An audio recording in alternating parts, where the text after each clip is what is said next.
Alcohol Tipping Point is brought to you in partnership with Speak Studios and Speak Boise. Speak Boise is a community-driven studio space where voices from all walks of life can speak and be heard. You can find them on Instagram and Facebook at Speak Studios, Speak Boise, and at their website, speakstudios.com. Speak Studios. Speak and be heard. This podcast is also brought to you by Instant Imprints. Promote better with Instant Imprints. Instant Imprints are Boise's visual communications experts and your place for everything you need to promote your business, club, school, or group. As a locally owned business, Instant Imprints specializes in making your organization more visible with custom branded apparel, embroidery, promotional items, print services, and wide format printing for signs, as well as banners and vehicle graphics. Want better ways to get noticed? Visit Instant Imprints at instantimprints.com/Boise or call 208-IMPRINT. That's 208-467-7468. Attention Idaho and California residents. If you're shopping for a mortgage, contact PacFi, a mortgage brokerage with the top wholesale lenders in the nation. They are committed to simplifying the mortgage process, saving you time and money.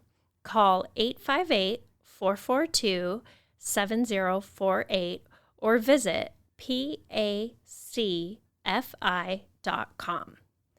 NMLS number 1462943, Equal Housing Lender.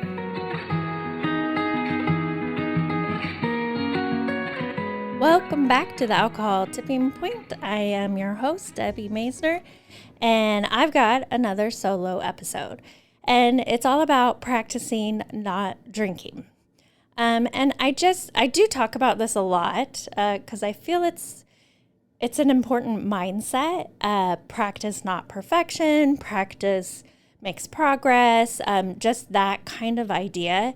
And I think part of it is because in our world today, there's so much emphasis on perfection, and there's so much just this pressure to be perfect and this fear of quote unquote failing that we don't even start. So we just become like afraid of failure, so we fail to start.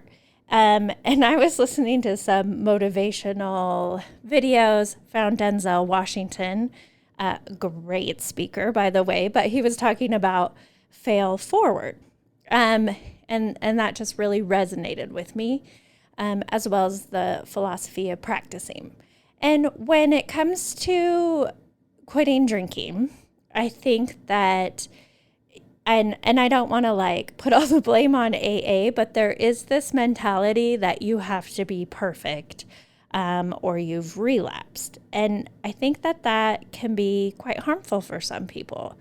And so having said that, like AA, I know is very, very helpful for some people, provides a sense of community, has some structure, some steps to work through, and that's fantastic.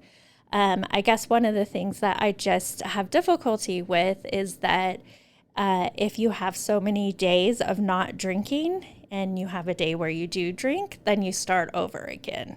And that can feel like a real failure. And so that's why the emphasis for me in my approach is practice not drinking. And I had been talking to a friend about this, and another sober account on Instagram. But we were talking about just practice and the philosophy behind that. And I started thinking about more and more sports analogies, which is ironic because I am terrible at sports, but they do offer some good life lessons. So if we think about, I was talking about my daughter who plays volleyball.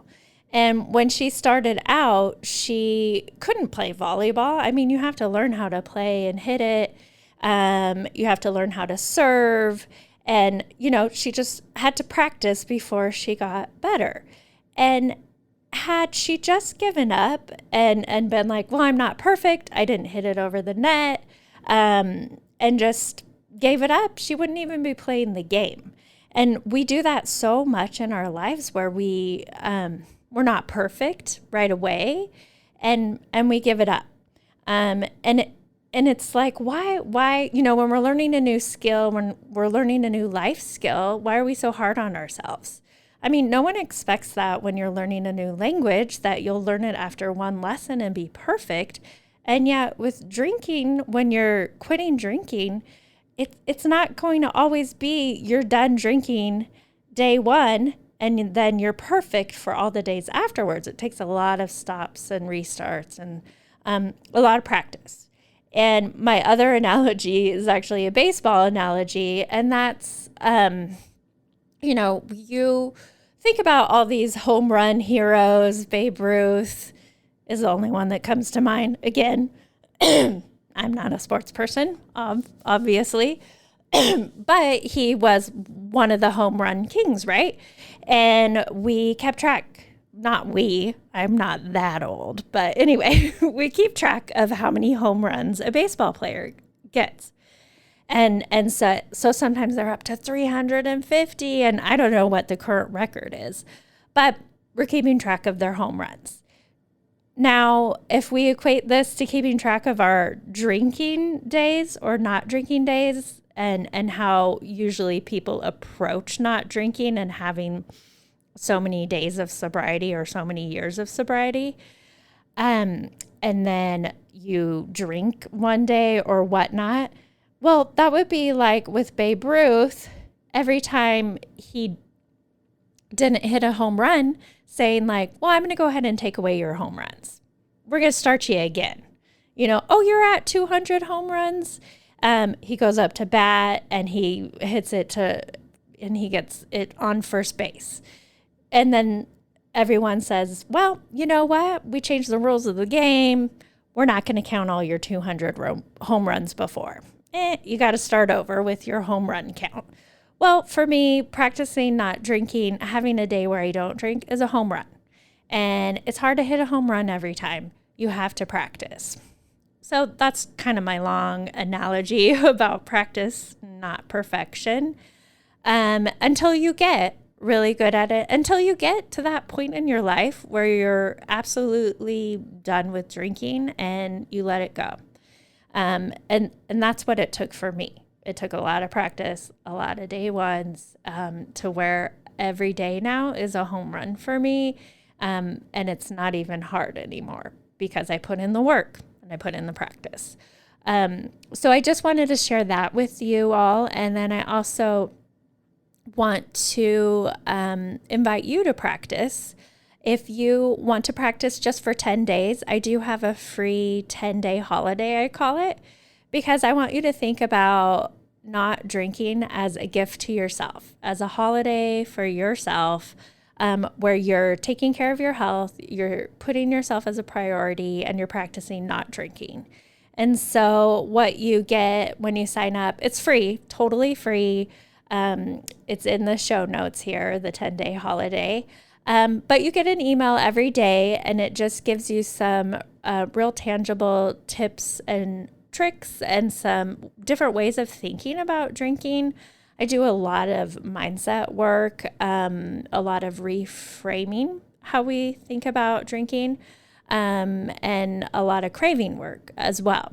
So if you want to enjoy a break from alcohol, if you want some daily accountability, and if you want less pressure, I know there's a lot of 30-day challenges out there. I've done that before. There's a year no beer. It's really hard to just say I'm not going to or I'm not going to quit, or I'm saying that all wrong. It's really hard to say I'm never going to drink again.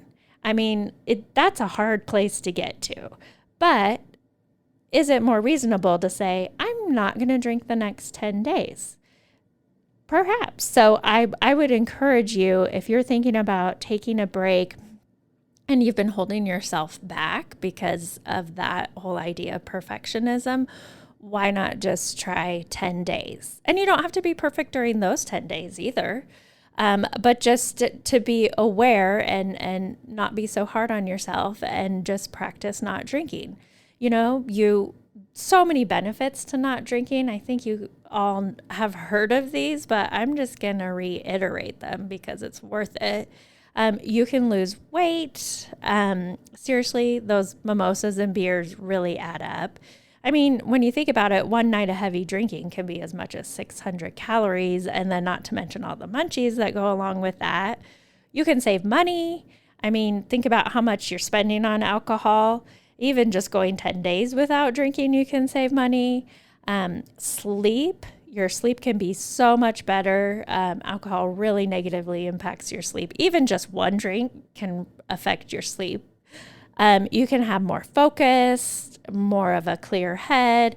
It's real hard to function well on a hangover. I've tried. The brain fog, and feels like there's a frog in there.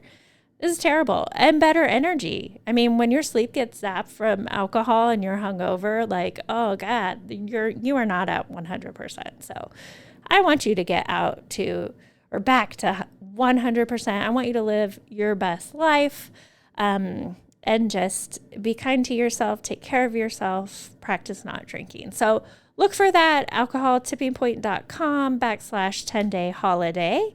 I'll link to it in the show notes, like I said, and just consider it. Consider yourself. So I want to thank you again for listening to this show. Would love it if you rated it on whatever podcast platform you're listening to. I hope you have a wonderful day. You are worth it. I love you.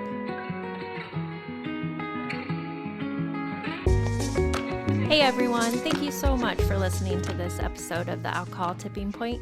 I'm always here for you guys, so please feel free to reach out and talk to me on Instagram at Alcohol Tipping Point, and check out my website, alcoholtippingpoint.com. Again, I hope you can use these tips we talked about for the rest of your week. And until then, see you next time.